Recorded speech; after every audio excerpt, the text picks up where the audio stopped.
Yeah.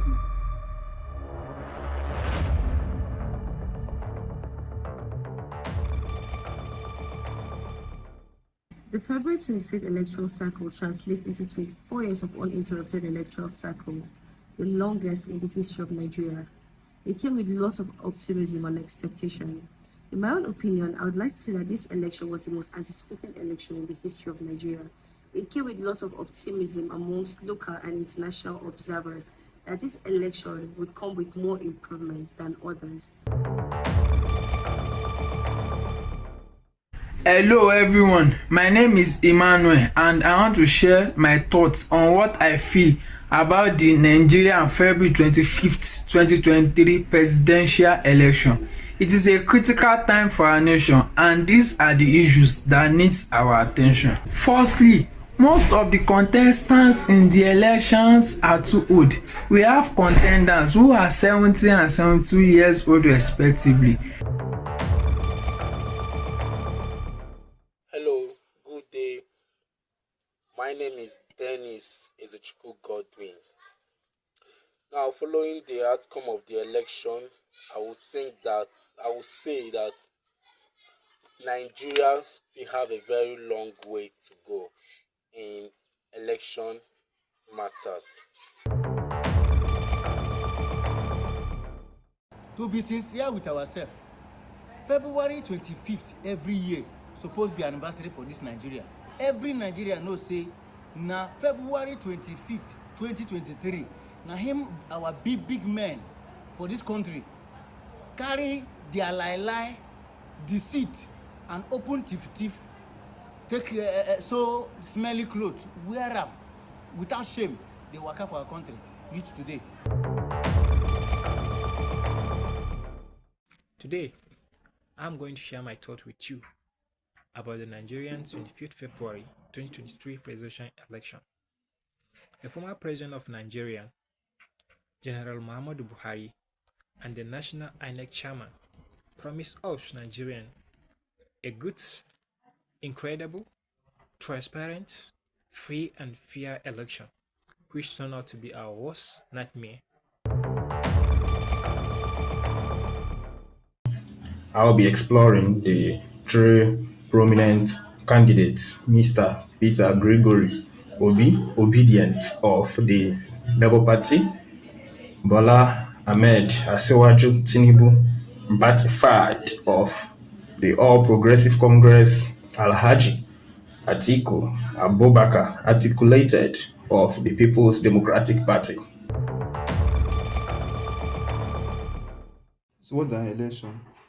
An election is a formal process where people choose individuals to hold public offices or decide on specific issues. And we're not going to be looking at the aspect of deciding on specific issues you're making decision. We're going to be looking at the aspect of choosing individuals to hold public offices. Not talk about election. Eligible citizens, I'm not Nigeria, citizens from 18 years and above are the ones that are eligible to vote their representative.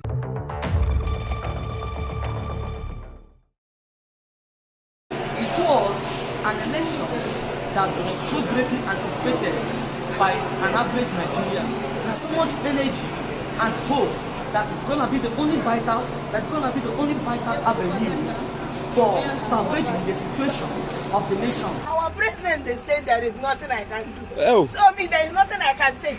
I will carry on. If I feel close my see myself for Canada, but I collect more. Nah. I will come back. This country knows. Two things were unprecedented about the 2023 general elections. First was the stout political rallies held by Nigerians across Nigeria even before electioneering campaigns kicked off. Second was the use of beavers. Nigerians were given repeated assurances that beavers would not falter, that beavers would work.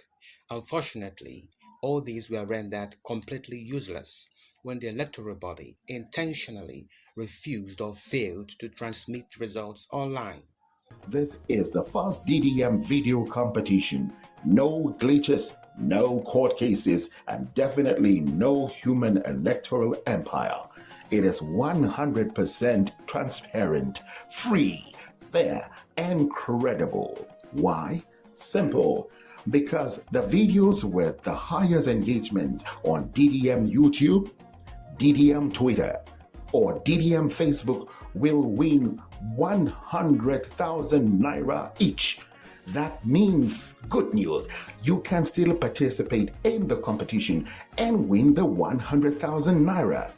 Just pick up your phone, make a video of not more than 5 minutes on the topic, what I think about the February 25, 2023 Nigeria's presidential elections. Send your video via WhatsApp or Telegram to the number +234 708 750 7299.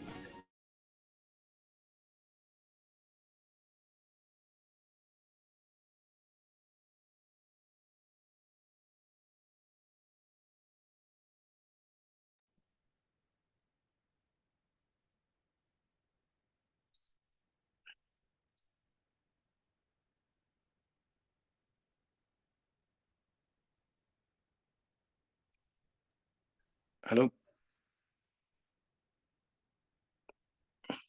Yes, Mr. Silas and Karen Palm, it's over to you guys.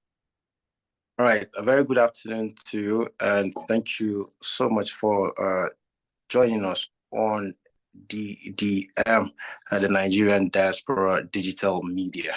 My name is Silas Dung, and alongside with me with anchoring this event, this segment of the engagement will be Kaneng Rangpam. I hope she joins us pretty soon. It is zombie, zombie. This one. It seems to be.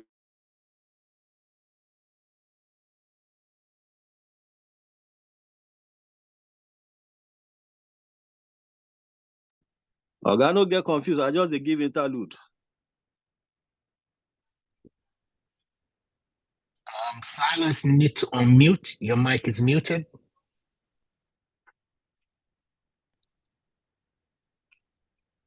Hello, a very good afternoon to all of you. I'm sorry for starting behind time. This segment was supposed to start by 2 p.m. Nigerian time.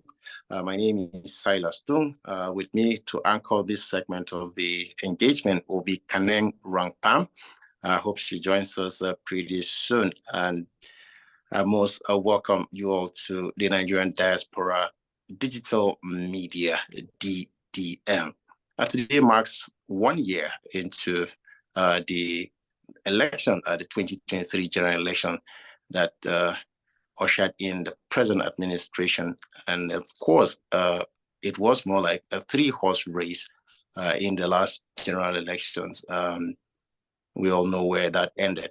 In this segment, we're going to be looking at violence and vote buying in the Nigerian election system.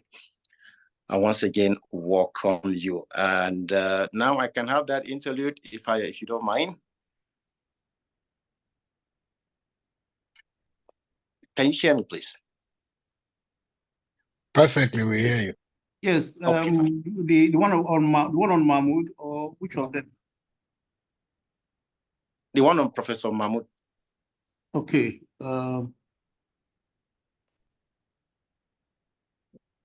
We are committed to ensuring that the 2023 general election is transparent and credible, reflecting the will of the Nigerian people. Let me once again reassure Nigerians that there is no going back on the deployment of the bimodal voter accreditation system, BVAS. There's no going back on the transmission of results on the INEC result viewing portal in real time on election day.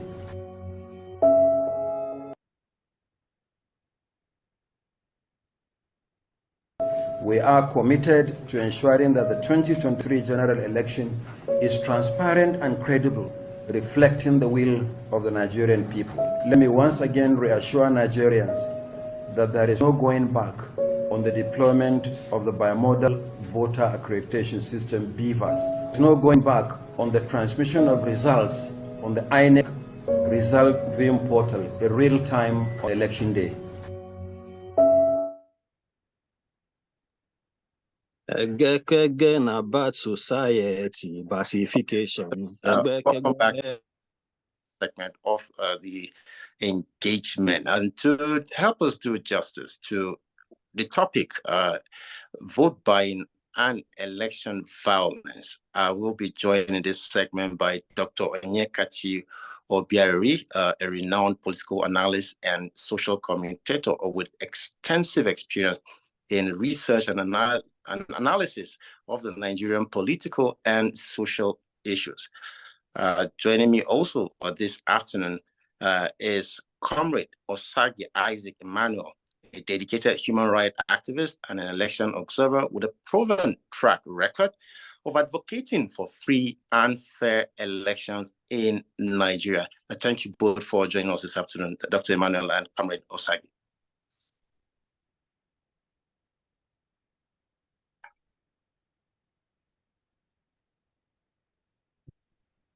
Now true, we want to talk again, where. Now true, we want to talk again, where. If we deny you, where, make we go the punish us, where. If you want to punish us, where. Thank you for your answer for the interlude. We want to be sure our guests are available. So thank you very much. And it looks as if Dr. Onyeka Obiari is yet to join. Please, if you are around, you can indicate Dr. Onyeka or Comrade Isaac. Silas, it looks as if they have not yet joined the program. So you may enjoy the privilege of this wonderful guest we have already on the platform. Thank you.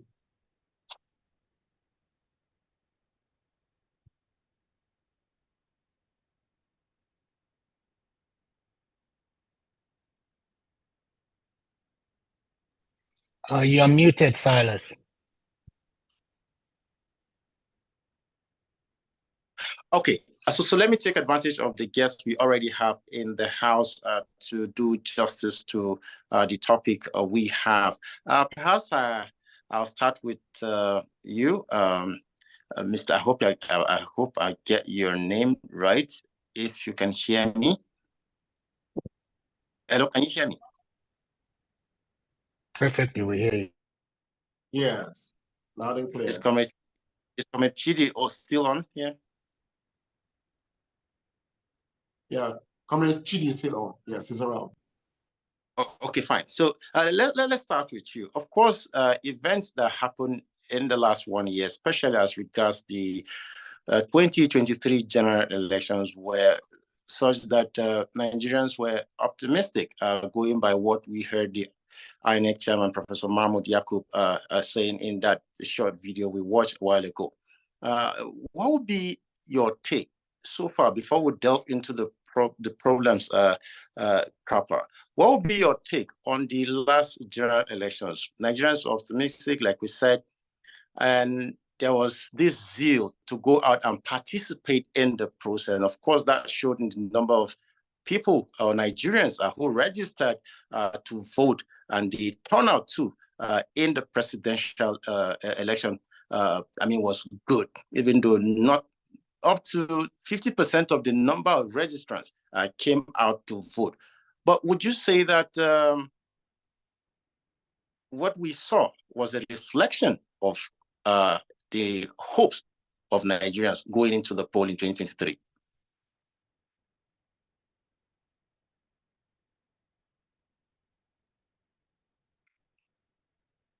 Comrade Chidi, can you hear me? Good afternoon, and happy anniversary to each and every one of us. My name is Comrade Chidi Nzekwe. I'm the state chairman of COPDEM, Anambra State. Thank you so much, the moderator. Going by your question, a lot of us, like youths, went into this election with a lot of enthusiasm And most of us, I can tell you, we are really prepared, because we started off early with voters registration. And some of us were running around across villages, communities, and towns conducting voters registration as prescribed by INEC. So we were equally assisting INEC staff. At that level, they were kind of cooperative because they equally trained some of our people. So and we were working in harmony with them. Unfortunately, lo and behold, the hell let loose on the day of the election because the outcome, even the process of the election on that day became a different thing altogether. So I will have to say that INEC performed below our expectation because they made several promises. They made several promises to us, which most of us, especially the introduction of IRF. So, but unfortunately, they failed us. So they performed below our expectation, and that is what we are here to discuss today. Thank you. Okay, but would you say, like I mentioned in the other part of the question, perhaps you didn't get that proper, that what informed, in your opinion, the turnout we saw in the last general election, especially the youth of Nigeria, which you just pointed out that you're disappointed because it was a process you wanted to really be a part of it, even after being trained by INEC? Okay, thank you so much. The turnout of youths, especially at the presidential election, was very massive and impressive because I don't believe, the number of youths that came out for the election, we've not witnessed such at previous elections. So a lot of youths, came out for the election and they are mostly prepared. So I don't know whether that answers your. Okay, so let me put it this way then.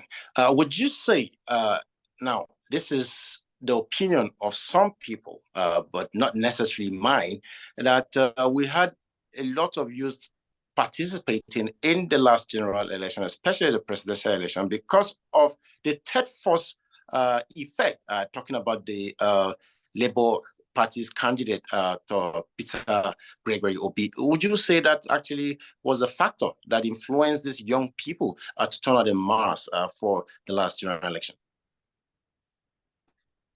Okay, I will categorically say that that is a prime motivating factor because there is this section of youths. Most of them were not interested.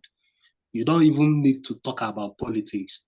Even when they talk about politics, they are not interested in participating, voting in particular. Like if you come to Southeast, region, people have, a lot of people, some people feel because of the experience they have in the past. So they don't like to participate in anything election. But this last one, almost all of them, came out and participated.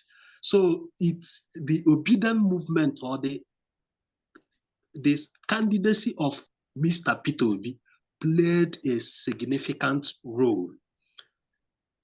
He played a significant role, in youth participation or rather youth's interest during the last election. In fact, he is the prime. A lot of youths, they were so enthusiastic. A lot of youths wanted to see him lead Nigeria as a president, and that is why they were, they were interested to put him there.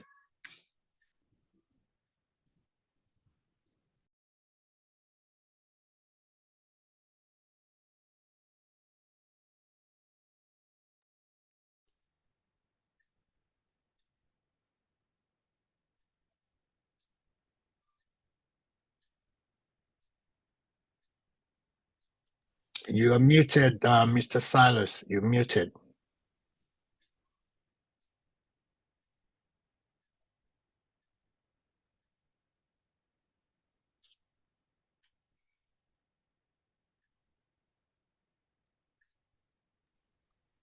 You still muted?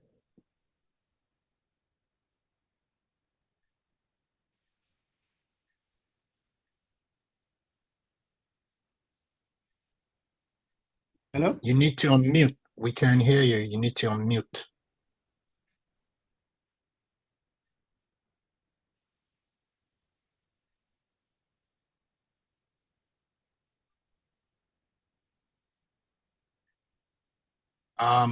So I Are you think here? we lost. We can hear you. You can go ahead. You can go ahead and comment. Can you hear me now? Absolutely. Very clearly. Okay, thank you. All right, so I was asking if Pastor was still with us so that we can go straight into the conversation alongside Comrade Chidi. But let's start. There were allegations of vote buying in the last general election. This was due largely because of the frontline runners. Some say the big political parties, talking about the People's Democratic Party and that of their candidate, the former Vice President of the Federal Republic of Nigeria, Alhaji Atiku Abubakar. Of course, they said the party is, according to them, the largest in Africa. So they've got all the kind of monies they can, buy votes with. We also heard same allegations with the now ruling party, the All Progressive Congress, with their own candidate, Siwaji Bola Ahmed Tinubu, whom many have questioned, the source or the capacity in terms of resources to deploy into a general election. What would be your take, Chidi? Do you think that, contributed because of the personalities involved as the candidates of those front runners, political parties, informed this vote buying that we allegedly witnessed? And I don't know, did you witness anywhere you voted in the last election? Okay, thank you so much. Perhaps I will say that vote buying is not a new thing. Me, as someone that have participated in several elections and equally in politics severally, so it's not a new thing. It has been there all along. Yes, and the vote buying we are talking about, almost, most parties prepare for it to buy votes, equally opposition parties. So that is what we normally witness. It's not just the government or the party in power. So vote buying, per se, is an act, whereby these politicians entice a prospective voter for them to gain a vote. And let us remember, vote buying, although the enticement may be in form of, finance, it may equally be material or a promise, maybe for a position. So, but generally, the most ones we would normally witness, is that financial enticement to buy votes. And mind you, vote buying does not happen only at polling units. Most times it starts before the election day, maybe previous day to the election, a lot of meetings, both at community levels. Yes, some community leaders will call the community and things will be distributed to them. Monies will be given to them and they will be, given direction where to vote. So meanwhile, on the day of the election, you see those people. You won't see the party that called them the previous night. You won't see them giving money again. they have already mobilized them on the direction to go. So they will just come to deliver. So vote buying have already happened a day to the election. So why some equally do the vote buying during election when the election is going on? Why others, are done after the election? When you vote, you may be given a tag because they have already seen, where you voted. You will be given a tag. Then you go to the other side or to a directed residence to go and collect maybe your money or your material or the balance or whatever. And especially the work that goes on at the polling units, there is always a collusion. One, with the security agencies, because they are there. There is always a collusion. Equally with other electorates, because this party will be buying, another party will be buying. Everybody will be there. They will be trading, negotiating. So it is something all of us witness during elections. So I will have to say,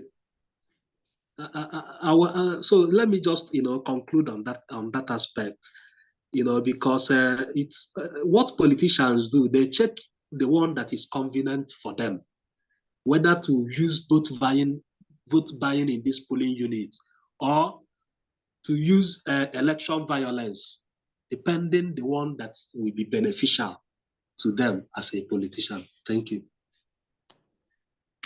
Okay, very quickly before I bring Evangelist Bernard Mwaji, Comrade Chidi, I did ask you earlier, did you witness any of this, things that you just mentioned, where you voted? Because these are allegations. And so as we speak here, we can't substantiate them because you can't say there was violence because you didn't witness any. So I want to ask, did you witness any, either vote buying or violence that disrupted maybe voters, maybe trying to cast their votes and then ballot boxes were stolen, like we heard in some polling units across the Federation? Did you witness any as Comrade Chidi? Okay, during the last election, I'm speaking from experience. I witnessed a lot of vote buying, majorly from the APC and equally the PDP. They were the ones, buying votes or trading money for votes very boldly. Us that are the obedient, we know they give shishi. We didn't give anybody anything. And people were casting votes for us. Yes. Okay, so Comrade, what would you say is the implication of vote buying in our electoral process? Honestly, the impact is too much. And what it implies that it throws out wrong leaders. The poverty rate is much, especially at the rural areas. So they will always fall for it. So the implication of vote buying is much because a lot of people will go for the higher bidder, thereby compromising the process or compromising us having a competent leader or electing a competent representative. Okay, so how do we stop this? You mentioned poverty level in the country as one of the factors that leads to vote buying in our electoral process. So how do we stop this? What would be your suggestion this time around to be able to mitigate these kind of issues or challenges that our electoral process is greeted with? Okay, to stop it or to mitigate it, it must be a multifaceted approach because the integral society need to be involved. If not, even the security agencies cannot succeed in stopping it. The society need to abhor vote buying. The earlier we start seeing vote buying as, something, I don't know, uncivil, because in our police, it's almost civilized. So the moment we start discouraging people so that they will understand the implication of this. So all of us need to get involved, the civil society organizations and everybody, so that we can dissuade, especially at the community level, so that the security agencies can now work freely. Because when they sense that the community, the people are not, nobody is agitating, or the people that are agitating are just few, they won't react. But when more people agitate against it, you will see them reacting. Thank you. Okay, so I was going to bring in Evan. Can I say something regarding this? Please go ahead. Please go ahead. I'm Dr. Cordelia Udo. I think also that we need to consider regional, whereby things are done in turns. Okay, if we say that it's the south-south, southeast, middle belt, northeast, whichever way this is divided, that this is 20, 30, or whatever is their turn to produce a competent president. Okay? And then follow it through. Let that region, don't give them a dime. We have to, not don't give them a dime, but other state has no business receiving any fund. Let that region alone. Okay? Let them manage it and find penalty for not running a clean election. And they should find a process that will lead to the most competent and a clean election to elect the president of the nation.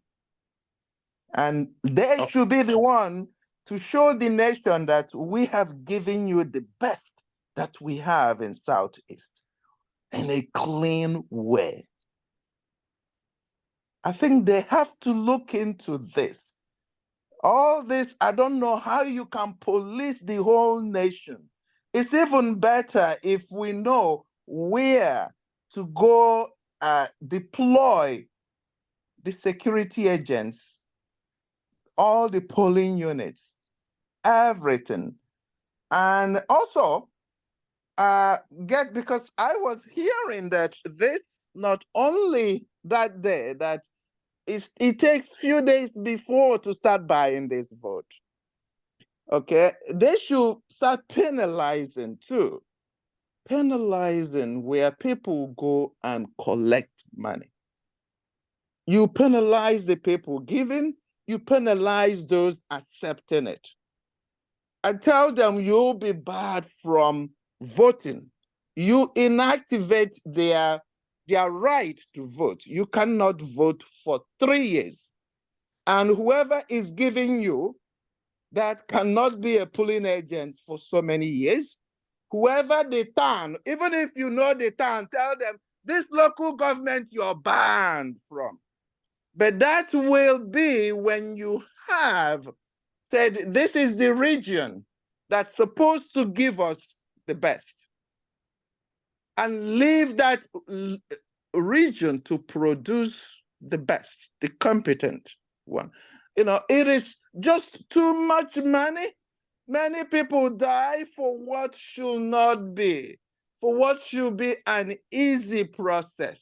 And also find a way that you can stay in your house and cast your vote. You don't have to step out. If you go to your computer, to your cell phone, everybody there has cell phone. Cast your vote. Don't come out. Nobody will know whether you have, they've paid you 2 days before or they paid you yesterday. Go there, cast your vote. Thank you. All right, thank you, Doctor. I don't know if Prince Ridwan Hamza is very much here, if you can unmute. you mentioned in the comment session that victim of election violence. I would like to have a first-hand, experience. What was it like? How did you really come out of it? How did you escape it? Because if you say you're a victim, let's know what actually transpired. If you're here, Prince Ridwan Hamza, if you can unmute and let's hear you talk before I bring in the religious angle on how we can mitigate or stop vote buying and election violence. Is Prince Ridwan Hamza here? Long time ago, African man we know they carry shit. Long time ago, European man them they carry shit. Long time ago, we they shit inside big holes. Long time ago, Mr. Moderator, good afternoon.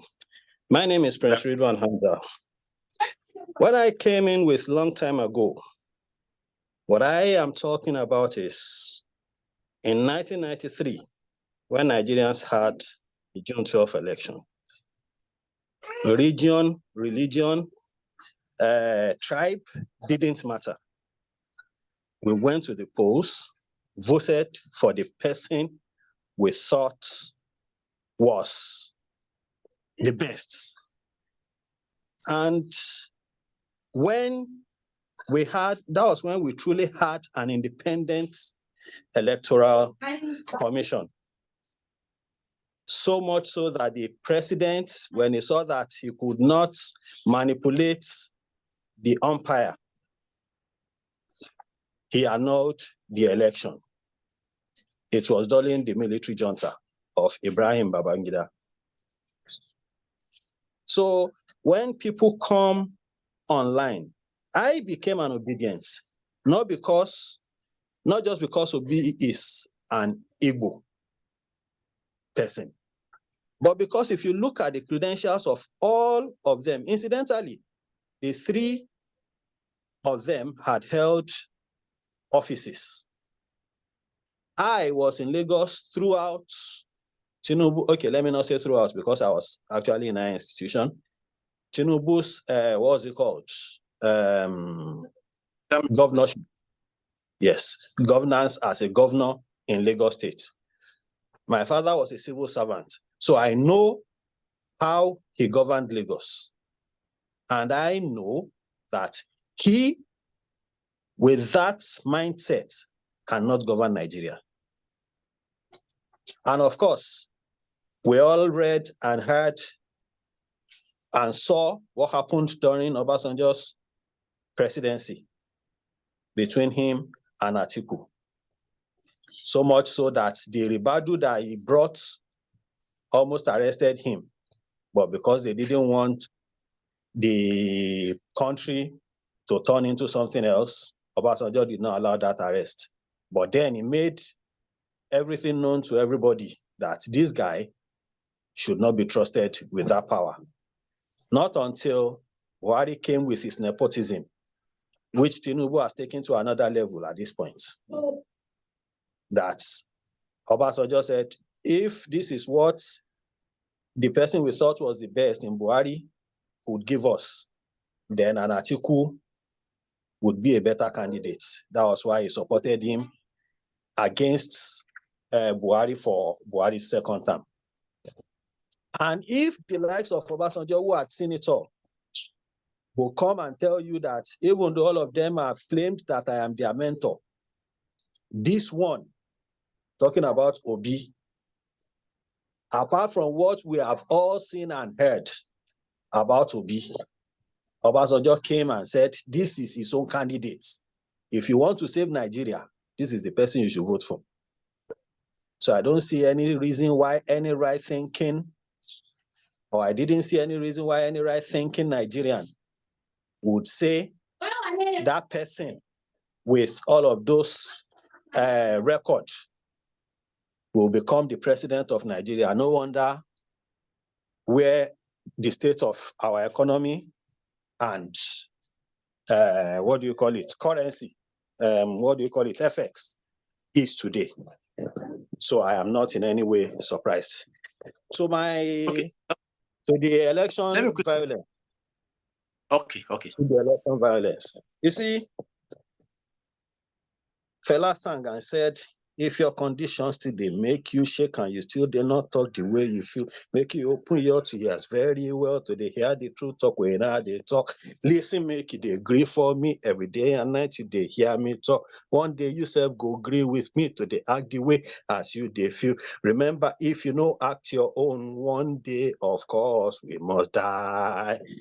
And he went ahead and said, the youth of this country, they were hearing and listening. But let me not think too much. So I was at the polling units and I saw people buying votes. I spoke out against it. It was an INEC official that came to challenge me that who am I? And I said, I am LP's agent at this polling units. Who are you? Then he started shouting. Some people said he was a lecturer and once who so fucking what? Who are you? Show me your ID. That you are wearing this emblem does not make you an INEC official. Who are you? I challenged him several times. Then the guy was shamed and he left. When, after that one, so since that time, I became their focus. So when they came with, what do you call it now? Spaghetti. Because he left from cash to spaghetti. I also went there. What are you sharing? In fact, the house where they were giving them the money, I even went there myself. That, oh yeah, come and give me my own too. If it is not for votes. Maybe you are giving people money for free. Yeah, give me my own now. They said, no, you are a rich man, this, that, this. Oga, I will call the military. They will come here and they will burn this place down. Eventually, at the end of the day, we were counting votes. So I now spotted a particular ballot paper. That ballot paper was thumbprinted in 2 places. But the most conspicuous one was for APC.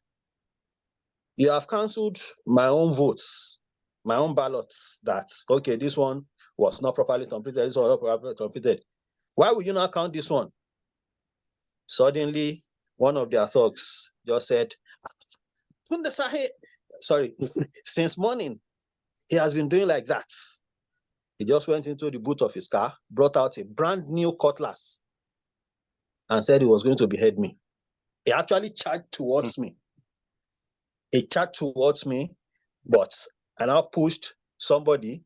The person now, I think the person colluded with one of the policemen. So that policeman now held the guy. So he now started pushing me away. If not, the Prince Ridwan you are talking about today, my brother, it will be RIP. Prince, let me quickly butt in here. I hope you can hear me. Loud and clear, sir. Okay. Would you mind sharing that location, that particular polling unit where this happened in the last election? Boso is the location of Boso in Zamfara State. The only polling unit in Igala quarters.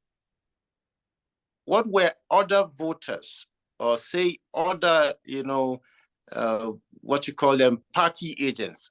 What did they do? Was it just looking at you? Someone was trying to behead you and no police there, nothing? I mean, you just said you were going to call the military.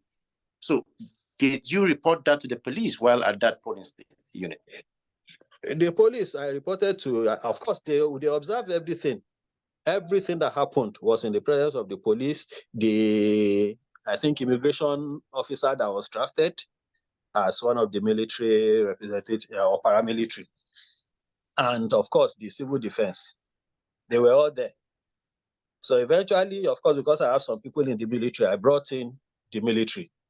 I had to, when they pushed me away, that I should leave the place. In fact, as soon as I left, people were calling me that, don't come back to your house. Don't come back to this area for the next 1 week. I said, me? They said, yes. So as soon as I got to the military barracks, I just spoke with them and they came with me with 2 vehicles. Of course, the guy had left for backup. He went to get backups. So by the time they came back, I had come in with my own military men. So some of the APC, some of the people that assisted him, that aided him that time, they arrested one of them. The other one, they just gave him maybe 2 slaps and he fainted. So they just left him there. So that was how I survived. That time for the rest of that week, I used military escorts in the state. Okay. Your thoughts. I would like to bring in. If you don't mind, Uncle, ask really one. This is during the presidential election. Also asking what happened during the governorship election, because can he share with us his experience as well? Okay, I was going to bring him back, but I wanted to quickly bring in Evangelist Mwaji. Perhaps we'll have another perspective. This is vote buying and election violence we're talking about. Looking at people from that demography, being an evangelist, perhaps there's something they get to teach these voters that when they now go to the polling units from the religious angle, they do what they feel like doing. Have they lost it as religious leaders who should preach justice? I don't know if you can hear me. Mute your mic, Evangelist Beno Mwaji. Okay, thank you very much. Can you hear me? Yes. Okay, good. Good afternoon, everybody. And I just want to say congratulations for the anniversary of the election. Like you have said, you see, let me go straight to what your question, what you have asked. You see, one of the basic things about vote buying and election violence, I believe one of the basic fundamental solution to it is proper education, voters' education. And that is what is lacking here in Nigeria. You know, all the time we prepare for election is only towards the campaign time. You see people coming out, but after the election, all the organs, all the authorities, they will go and sleep, okay? And that is wrong. I believe the best thing to do is that voters' education must continue throughout the year. And that voters' education should be at the units, at the chapters, okay, level. Let me give you an example. If you know what happened in the last election, presidential election, you will see that Labour Party performed beyond expectation in Delta State, where I come from. Delta State is a place where you have PDP governing, and also you have the vice presidential candidate also come from Delta State in the person of the incumbent governor then, or the past governor, Okowa. But with that notwithstanding, you could see that Labour Party did excellently well, beat PDP hands down in Delta State. Why? Because the obedience in Delta State did well. We went down to the grassroots. We brought election education, election issues down to the grassroots. And we were able to make people to understand why they should vote for Peter Obi, a man that we have seen a different character, a different human being, as if he's not a Nigerian, okay? Everything he said, some of us verified it, and we found out that it was true. There was no iota of lie in him. That is what brought most of us, especially from the spiritual or religious angle, into politics. Because we found in a man, like Jesus Christ said, the Bible said about Jesus Christ, that Satan came to him and couldn't find anything against him, and he went out for another time, you know. So that is exactly what happened. That is where some of us, men of God, we went down and started preaching this in our various churches, in our various chapters and units. And that is why you see that most of them, like I told them in my area, I say, if they force you to collect, but don't vote for them. That is a slogan we started preaching at the time. Yes, because they will come and induce you. Sometimes if you refuse, they already know, oh, this one refused, that means it's against us. So for you to avoid issues of violence, issues of timing you against us, collect it. It's your portion. Take it. You eat it, but don't vote for them. Nobody will be at the point where you are going to vote. It's only you, your God, and your conscience. So that is what happened, that you see that at the end of the day, many people collected things, collected money, collected rice, collected this in Delta, especially in my area, and they did not vote for PDP or APC. Okay? So that is the first thing we need to do. We need to do voters' education at the grassroots, at the lowest level of the grassroots. If you make people to understand that this is the person, let us, in fact, go and find out about him. It's not going to be story as usual, that they will use money to come and buy you, and after they give you all these pittance and you vote for them, they go back to power, they get the power, they forget you, and waiting for the next election to come and induce you again with money. So we are trying to stop such things, especially in my area here. We hold meeting every day. Even as I'm talking with you now, we have a Labour Party meeting tomorrow. And at that level, we have our ward meetings, we have our unit meetings. We make sure we educate our people. It's one of my itineraries now. We educate them, let them know that politics now is no longer, oh, give me, I chop. At the end of the day, you don't know what you're eating. And somebody will take what you have voted for him and go and carry all the millions, and you are dying. When the next election comes now, you say, oh, you come and meet you to give you 5,000. What will 5,000 do for you? What will 10,000 do for you? So my brother, the first thing for us to do is basic voters education. Secondly, you come to the law aspect, the legal aspect. The nation needs to enforce a good legal aspect of this thing to solve it. Number one, the Bible says corruption or evil thrives when people who commit evil are not punished. Until Nigeria begins to punish those that are found wanting during the election, these things will not stop. Until we stop looking at, oh, he's a high-placed person in society, because those are the people that sends them, okay? Until we begin to punish them, these things will not stop. But if you get one person one day from the beginning to the top, maybe the person they call say, oh, it's Mr. A who is vying for social post that sent me, then you first of all try him and jail who sent him. These things will begin to stop. Okay, so I would want to say that. Okay, go ahead.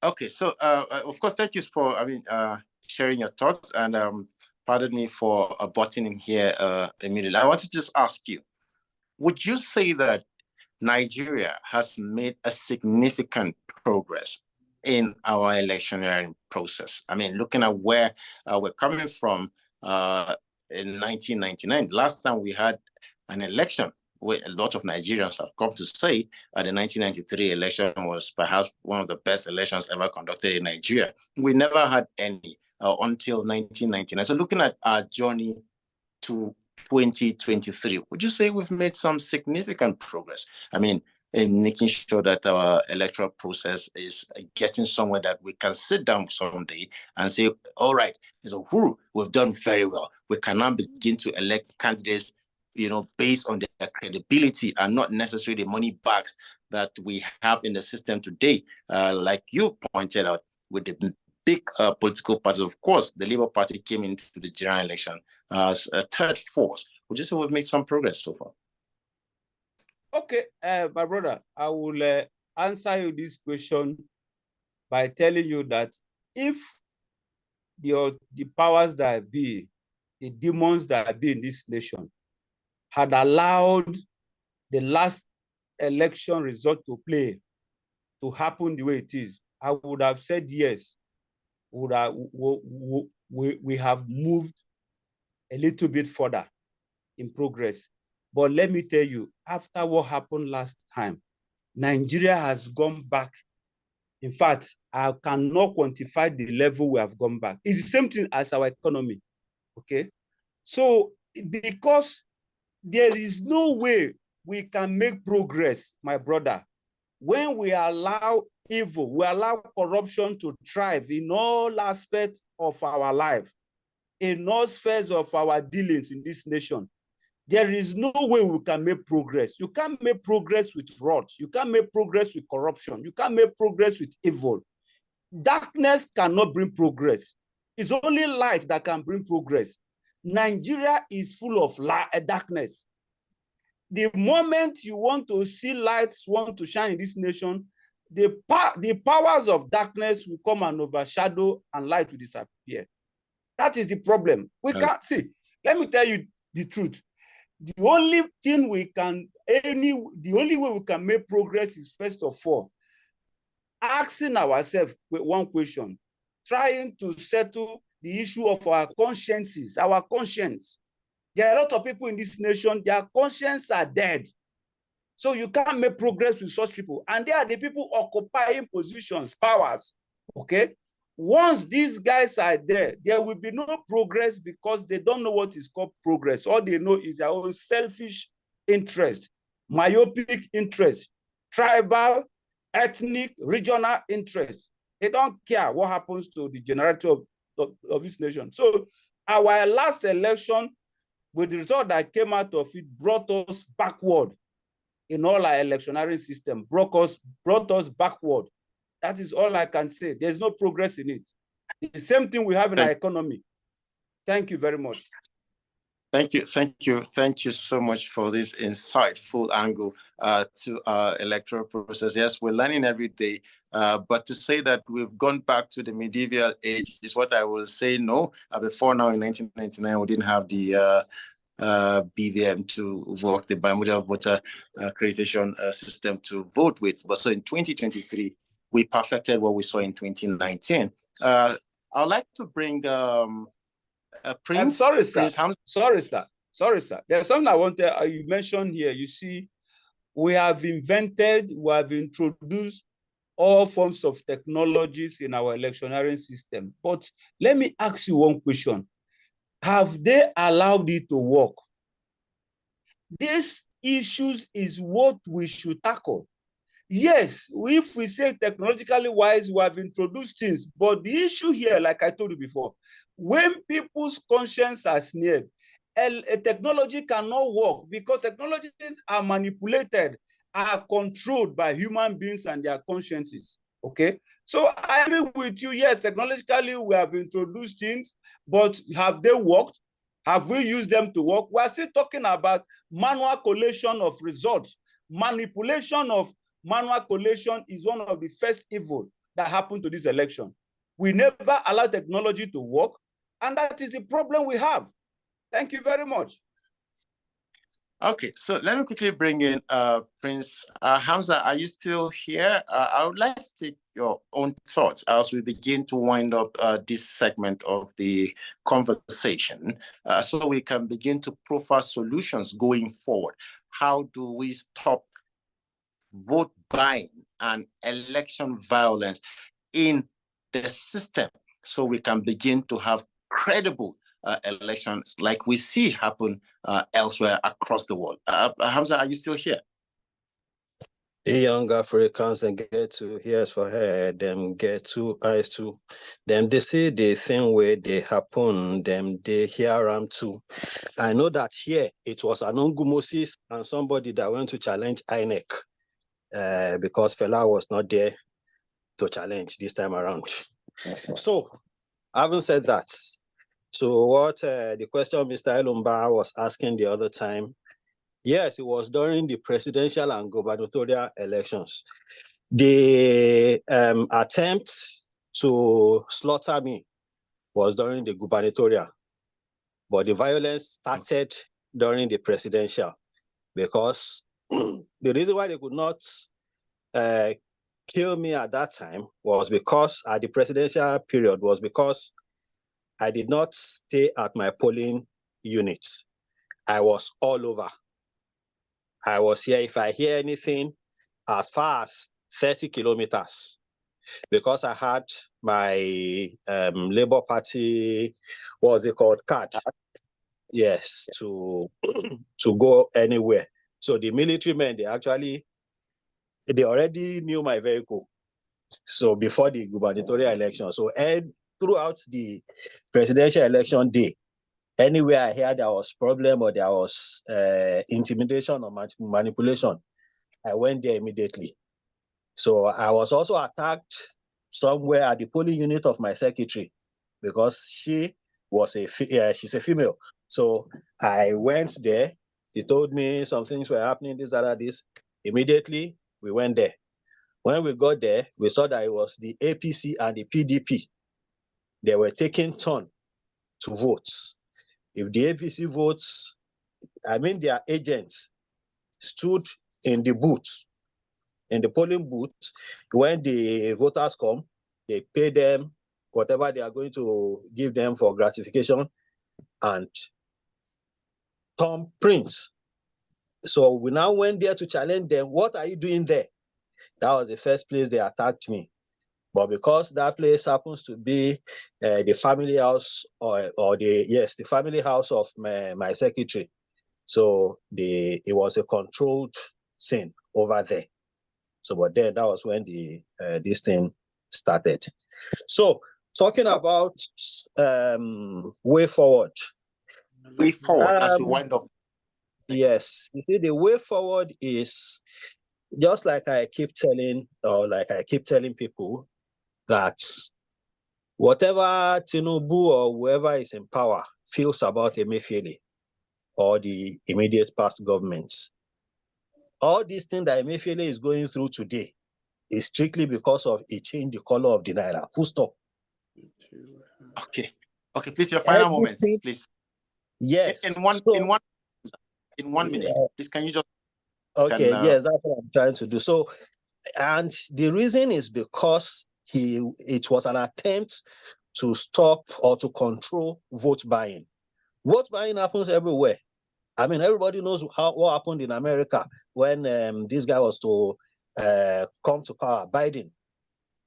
Trump tried to intimidate, but it failed because their system did not allow it. So it is about us actually making our system grow to a certain level where those things will not matter. And I think if we do some of this, just like somebody earlier said that you can vote from your home and you vote on your system or your phone, I think we will make better progress. Thank you. Thank you, Prince Hamza, and thank you so much for Thank you for mentioning Trump. Trump still had to be punished. Punished. Doctor. Okay? Look at how big he is. Yeah, Doctor, we have to wrap up this segment. There's another segment coming after this one. I must say a big thank you to all of you who have contributed. Sadly, we didn't have Dr. Onyeka Tiobiari and Comrade Osage Isaac Emmanuel joining us, but with the guests we had in-house and the analysis were very in-depth. And going forward, of course, we know how we begin to put some of these things that will make our electoral system a better one, like we have in big democracies like the United States of America. From me, Silas Dung, do a fantastic engagement, and hand you over to Pastor Lawrence and Prince Chonrampam Jr.